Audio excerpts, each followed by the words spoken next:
You asked a very interesting question. What do I think made Pravin Gordhan tick?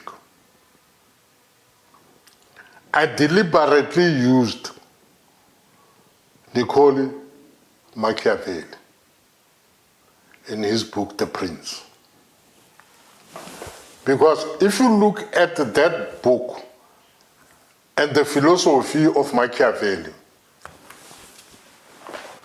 and you look at Pravin Gordhan, there's no denying that that man was a strategist.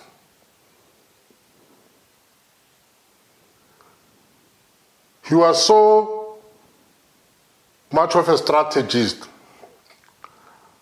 that he mastered the art of survival by any means possible.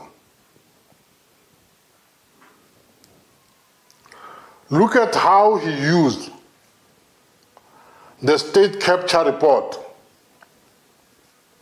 to deal with those who he perceived to be his enemies. Today, Papa. And a person who thought was his friend realized very late in the 80s, we had a word for those people. We call them members of a cabal, an inner circle. And PG was right at the center of that cabal. I'm telling you of the 80s. So what then subsequently happened is something that was started over many years ago. No? I always say this to people, not that I'm a strategist, I'm by far not. But for some odd reason, I managed to survive no less than 3 regional secretaries. Which one? That I worked with very closely. After the 2009 St. George's I conference, I worked closely with Elias Mutlozi. I worked closely with Comrade Paul Mujapelo, and I worked closely with Comrade Bonzo. And I'm working with George Machil. And these 4 are different characters. No? Where is the trick? There's no trick. The trick is remaining where you are and not shifting. All these people identifying that Johnny Muthala is standing here. Because if you shift, when one falls, you'll fall with him. And that's what Pravin has been doing. So you seem to be holding Pravin Gordhan in high regard. Not really. I recognize his strategic prowess. What errors in his leadership style do you say these are his weak points? Oh, to be at the position that he was, no? It means you have to be a schemer. He was very cunning. Yes. There are many people who are on the road by And he destroyed a lot of people. Destroy, I'm not sure. Because I don't have any 1% that I can say he destroyed this one. Okay. I can. Yeah? But let me tell you, you see that man,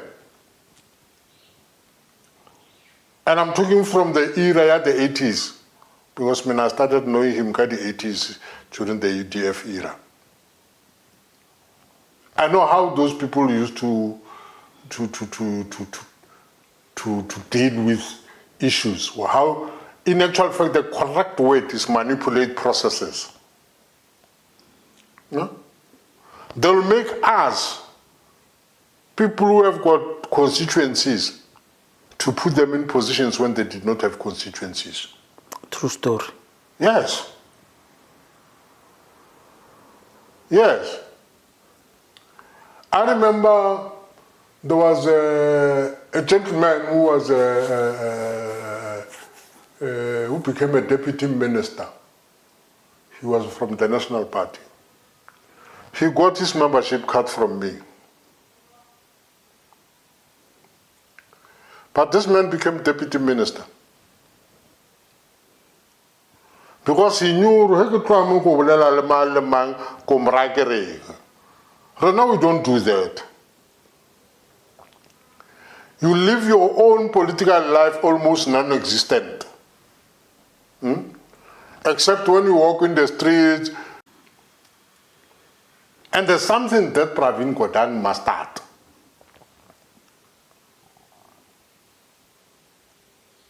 Now let's talk about the faults of Pravin. I gave you an opportunity, but you spoke about his great traits. Yeah. When he was fighting Moyana at SARS, yeah, there were questions coming from, I don't know if they were 36 or 37, yeah, that came from the NPA. Yeah. Do they call it an answering affidavit? No. That they sent to Pravin. Yes. Even today he hasn't answered those questions. Yes. Yes. And Yes. and there was an attempt to force him to answer those questions, yes, by Dalimpofu. Yes. And he drew a lot of pain trying to make him answer. Yes. He Yes. evaded. And I still ask myself, that's the reason he didn't want to go to the Zondo Commission. Yes. But he came out of it clean. So I want to ask you, if he was such a great leader. I never said that. No, I'm saying, now I'm asking. No, I'm not. I never said that. But let me tell you something. There's a thin line between bravery and stupidity. True. Yes. When you engage a person, you must engage him from a position of strength. Yes. Don't engage him from a position of weakness. Yeah.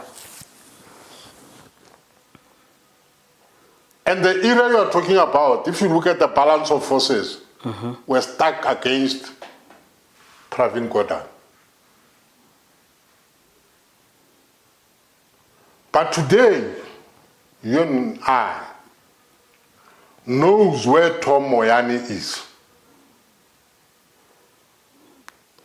Tell me, where is he? Tom Moyani? You are not aware of MK party? Yeah, in deployed way. Yeah?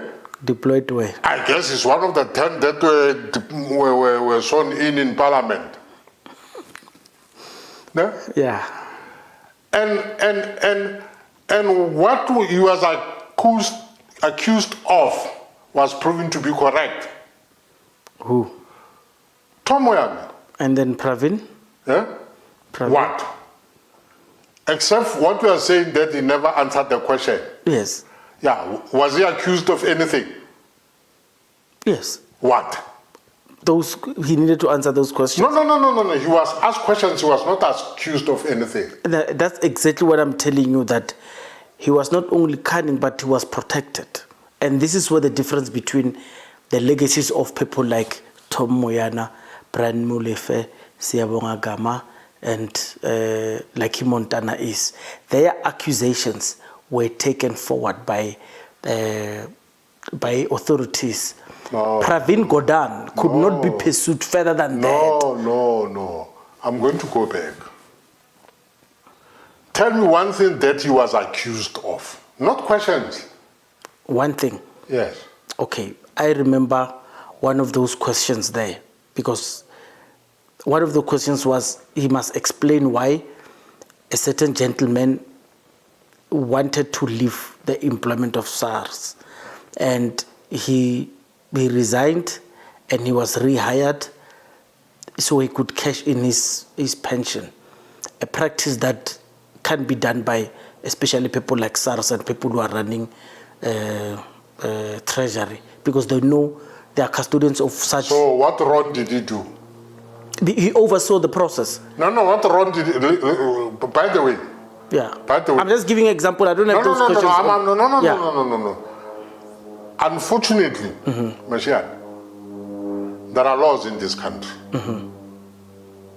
Eh? Chief among them is Public Service Act. We know what it says. Eh? How many ministers are now?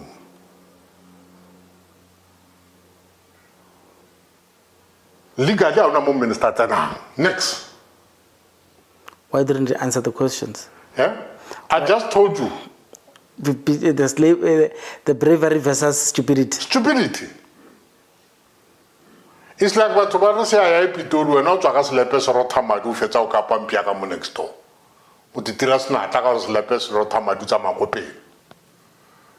It's a pity some of these things when we want to articulate them, no? They sound very uncaring. No? We've got a lot of incidences where during public protests, a person will just get out of the crowd and decide to now will confront Amapones